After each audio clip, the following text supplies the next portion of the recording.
By 2000, fewer than 80 Santa Cruz Island foxes remained.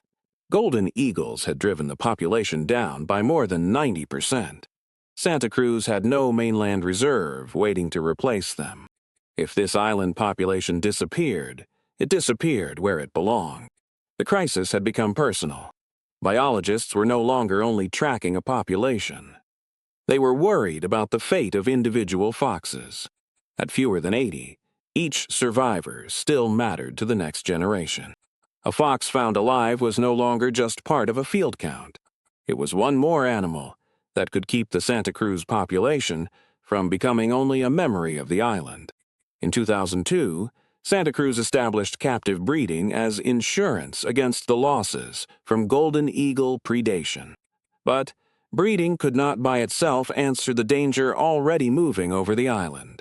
First, Cruz had to face the predator hunting the foxes now. Golden eagles had become resident predators on the islands. Between 2000 and 2006, wildlife teams carefully live-captured and relocated 44 of them to the eastern Sierra Nevada. It was the immediate response to the immediate danger. Foxes were dying, and the eagles responsible could be moved away from Santa Cruz. But relocation did not explain why golden eagles had begun treating the island as a place to stay. The larger question remained. What had changed around Santa Cruz so that more eagles could find a reason to return? The answer reached beyond the foxes. Non-native ungulates had supplied food, while the earlier decline of bald eagles had removed a natural competitor. Santa Cruz had changed beneath the eagles as well as beneath the foxes. The crisis was not only in the sky. It had roots in a food web that had been altered from more than one direction. That missing competitor would matter again later. A program to reestablish bald eagles was beginning to rebuild a relationship that had been lost from the islands. But it could not answer the fox emergency by itself. The immediate question remained. What on Santa Cruz was helping golden eagles remain there now? Part of the answer had been on the island since the 1850s. Domestic pigs had been brought to Santa Cruz, and later became feral. They rooted through native vegetation, opened the ground to erosion, helped invasive weeds spread, and damaged ancient Chumash archaeological sites. 9 rare plants were also at risk. Pigs did more than disturb soil. They pushed back plants, opened ground to weeds, and damaged cultural places. Long before the fox crash, they had been changing what the island could hold. A change on the ground could become a change in the air. Then the connection to foxes came into view. The pigs did not kill foxes. Golden eagles did. But feral pigs had become part of the food supply, attracting those eagles to Santa Cruz. A problem that seemed to live in the soil was reaching into the air. The foxes were caught at the far end of a chain that began somewhere else. That was the reversal at the center of Santa Cruz. A pig rooting through the ground was not chasing a fox. Yet its presence could help sustain the eagle above it. Moving eagles addressed the threat in the air. Leaving pigs in place left an important attraction on the ground. To change the fox's chances, Cruz had to change both. Pig removal offered more than one possible gain. It could protect vegetation, rare plants, soil, and archaeological sites already under pressure. It could also remove an important condition that had helped golden eagles establish themselves. Pig eradication was not the sole explanation for fox recovery. It was one part of the island that people could change. The decision took years of scientific review. Moving pigs to the mainland was not an answer because they could carry disease to domestic livestock. Contraceptives and sterilants had not been proven to eradicate the population. There was no easy place to send the problem, and no simple way to make it disappear. The work would have to happen on Santa Cruz itself. In April 2005, the eradication began. Teams worked through fenced zones using aerial hunting, walk-in corral traps, and ground hunting with tracking dogs. Each method gave crews another way to work across an island too large and varied for one approach. From the air, on the ground, and at traps, the response became sustained work rather than a single solution. The goal was not to reduce the number of pigs and hope the rest would cause less harm. The goal was to remove the feral population. That difference changed the pressure on the operation. A partial success could protect some ground for a while, but as long as pigs remained, the condition that had helped draw golden eagles to the island could remain with them. The operation moved through fenced zones, returning to the island with more than one way to find pigs. Corrals, tracking dogs, and work from the air were parts of one attempt to change the conditions that had placed foxes in danger. Field effort and outcomes were tracked throughout the project, while helicopters were used in nearly every part of the work. As the project progressed, the challenge changed. The pigs still left on Santa Cruz could not be allowed to learn how to evade the people trying to remove them. Hunters' skill and discipline were aimed at keeping the remaining animals from becoming harder to target. The work stayed on the island until crews could ask a question larger than any daily tally. Had the feral population been removed? For 2 years, crews continued. By the end, 5,036 pigs had been removed. The National Park Service described it as the second largest project of its kind in the world. The number told the scale of the effort. It did not answer the question that mattered most. Was Santa Cruz finally free of pigs? A total can show how many animals were found. It cannot prove that the last one is gone. Only after extensive monitoring over the following year did the organizations working on Santa Cruz conclude that the island was pig-free. The work ended, not when the numbers stopped rising, but when monitoring showed what no longer remained. That absence did not promise an island without danger.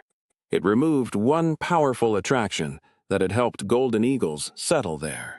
The recovery could move from an emergency response toward a changed set of conditions. In 2007, another recovery effort reached its own turning point.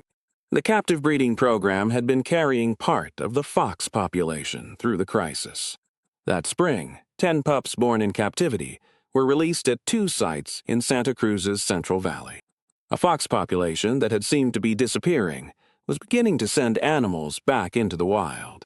By then, the fox population had more than tripled, since the species was listed as endangered 3 years earlier. More than 300 foxes were living wild on Santa Cruz.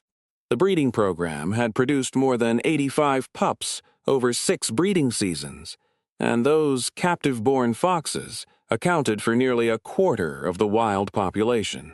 The release of 10 pups was a milestone rather than a symbolic gesture. They had been bred as insurance against the moment when too few foxes remained outside. Now, while predation was being curtailed and the island was changing around them, animals raised for safety were going home. The breeding program was scheduled to close on Santa Cruz that fall. Its purpose had never been to keep foxes in captivity forever. It was insurance against the moment when too few foxes remained outside at all. The 2007 release showed why that insurance had existed. 10 pups that began the year in captivity could now return to the Central Valley. Closing the program did not mean that recovery was finished. It meant the work had reached a different stage. Captive breeding had held foxes through the worst years, while other teams reduced the pressure around them. As wild numbers rose, the task could shift from keeping a population alive behind a safeguard to watching whether it could continue in the island landscape again. That shift depended on more than one good breeding season. It depended on lower golden eagle pressure, the removal of feral pigs, and the recovery measures still underway across Santa Cruz. The 10 pups were going home to a changing island, not to the same conditions that had nearly erased their population. By 2013, the Park Service said that the golden eagles once relocated from Santa Cruz had become infrequent visitors because feral pigs were absent. The earlier question about why eagles stayed had not been answered by one sentence or one intervention. It had been answered by changing the food web that had helped make residence possible. Then came the return that would have seemed impossible during the crash. By 2013, Santa Cruz had about 1,300 island foxes, and annual survival was near 90%. 13 years earlier, fewer than 80 had remained. The count was no longer a fragile roll call of animals whose disappearance might decide everything. It was a population living again in numbers that could carry it forward. The recovery did not erase what had happened.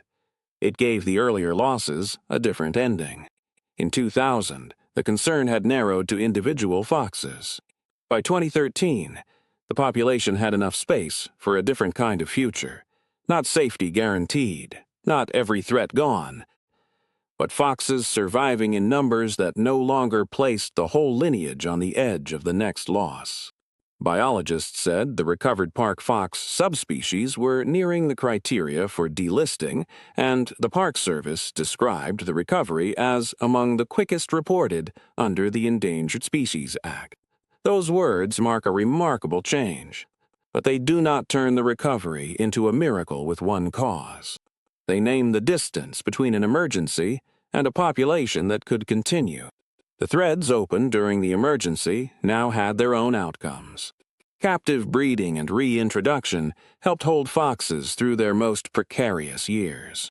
Eagle relocation addressed the immediate predation threat.